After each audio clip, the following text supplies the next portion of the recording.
Ok, bonjour. Nous allons reprendre là où on avait laissé la dernière fois.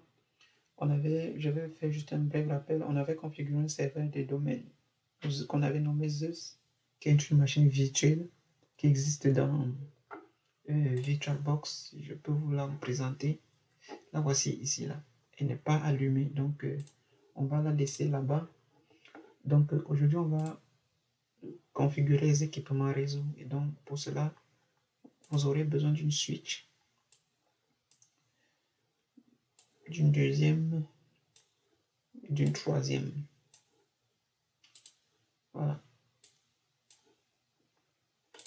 Je vais rapidement changer ça. Vous pouvez changer le nom de la switch ici ou bien en configuration directement. On va mettre switch numéro 3.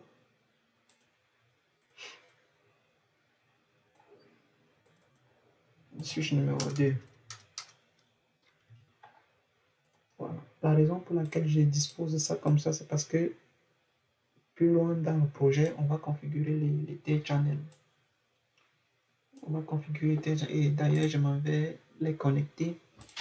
Donc, on va connecter le port 00 au 00 de la switch 2. Le port 01 au 01 de la switch 2. Le port 02 au 01 de la switch 3. Le port 03. Ainsi de suite.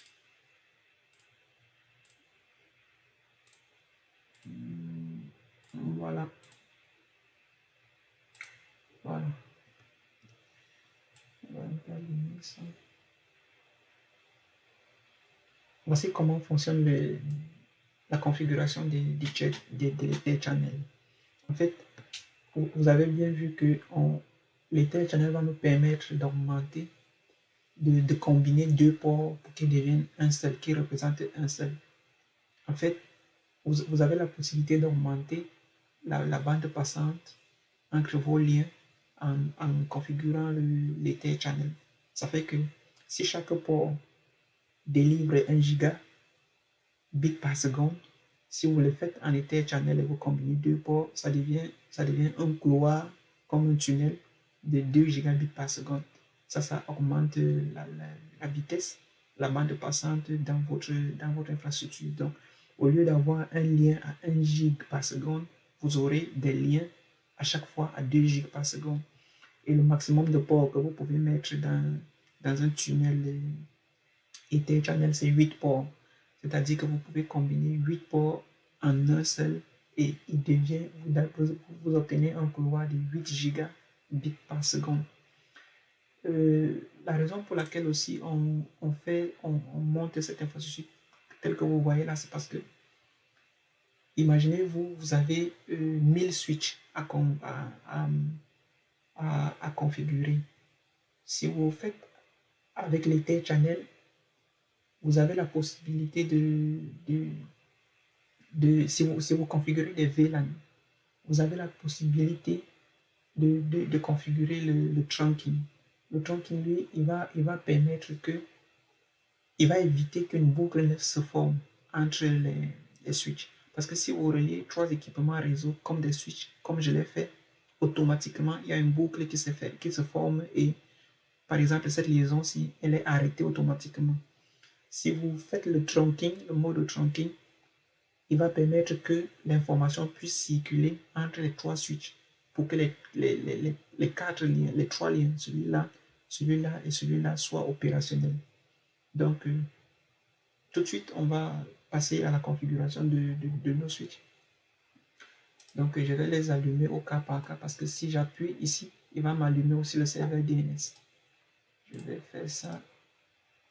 Voilà. Ensuite, je vais ouvrir la console. Voilà. Il va aussi ouvrir celui-là, celui-là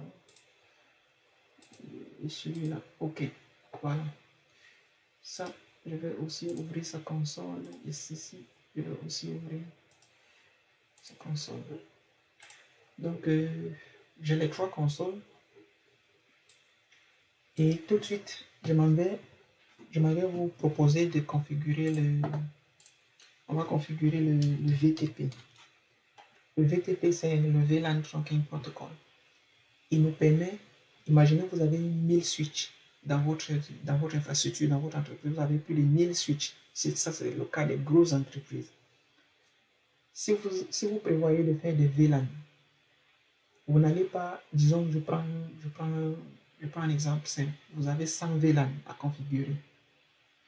Vous n'allez pas prendre les 1000 switches les unes après les autres et configurer 100 VLAN dessus. Le VTP vous permet de configurer tous les VLAN dans un switch que vous allez appeler le switch serveur. Et le switch serveur, le VTP va permettre de propager les VLAN dans les autres switches sans que vous ayez besoin d'aller configurer les VLAN dans les mêmes switches. C'est à ça que c'est le protocole VTP, le VTP VLAN Trunking Protocol. Donc, on va désigner une switch ici, parmi les trois, on va désigner la switch 2 comme la switch serveur. Donc, je vais venir au niveau de la switch numéro 2.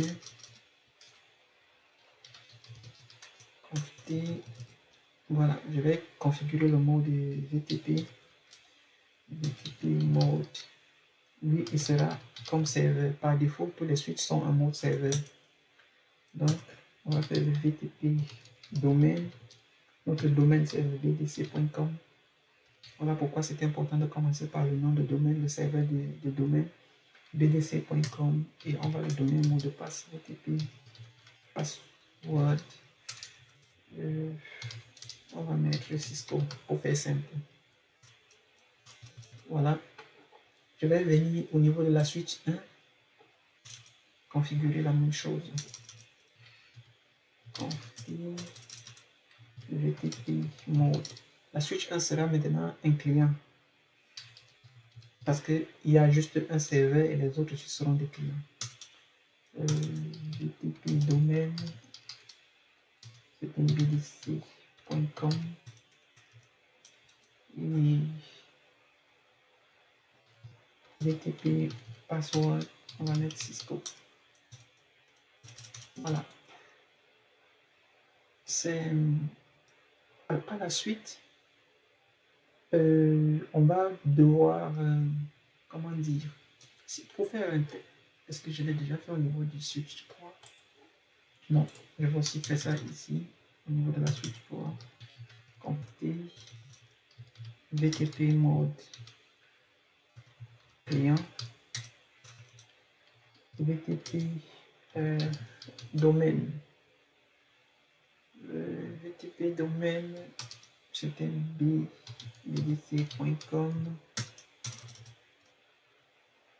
et VTP password, c'était Cisco. Voilà. Juste pour vous faire un test, je n'ai pas encore bloqué les interfaces. Donc, je vais juste faire un test. Je vais créer un VLAN. Je vais créer un VLAN.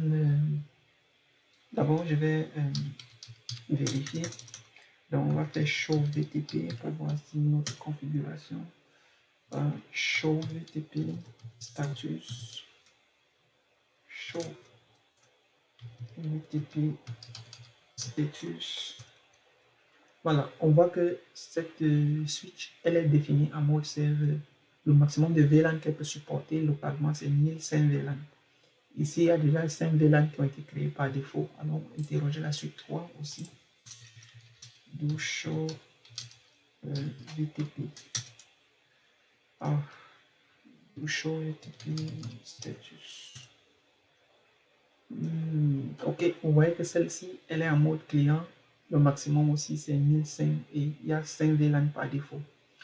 Donc, juste pour faire un test, je vais créer un VLAN au niveau de la switch S2. S2 ici, qui est la switch serveur que nous avons choisi d'être le serveur. Je vais créer un VLAN et vous allez voir qu'il va tout de suite répercuter le VLAN dans les autres switches. Donc, je vais faire VLAN 10. Parce que ici, j'ai mis notre serveur de domaine dans le 192.168.10.2. Donc, j'ai une bonne raison de créer le VLAN 10. Et je vais nommer serveur, par exemple, parce que je peux décider que tous mes serveurs que je vais créer, ils seront dans le VLAN 10. Donc, j'ai une bonne raison de lui donner le nom serveur pour que je ne me trompe pas.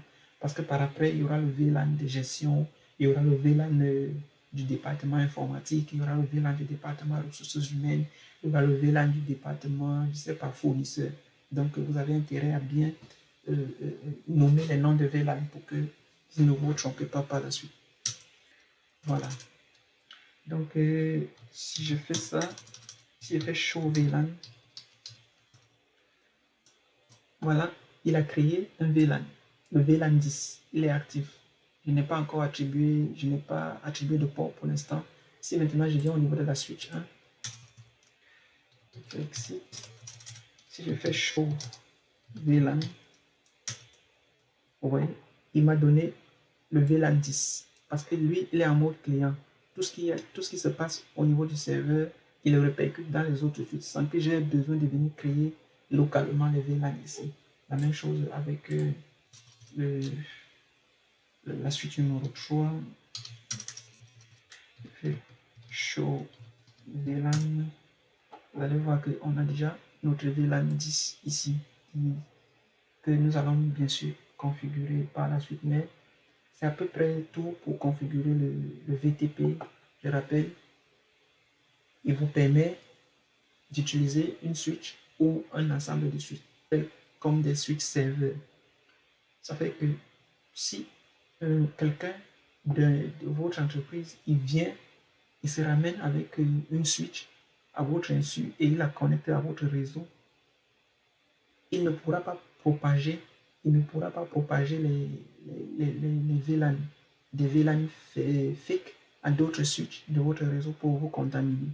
Mais par la suite, on verra, on va aborder beaucoup de sécurité dans ce projet. Donc, je vais vous montrer comment se prémunir des attaques internes et externes au niveau de votre entreprise. Donc, c'est un peu ça pour le VLAN, le VTP. Si vous avez des questions, laissez poser-les en commentaire, partagez si vous avez aimé. Et on se voit par la suite, pour la configuration des ports et un peu plus de sécurité.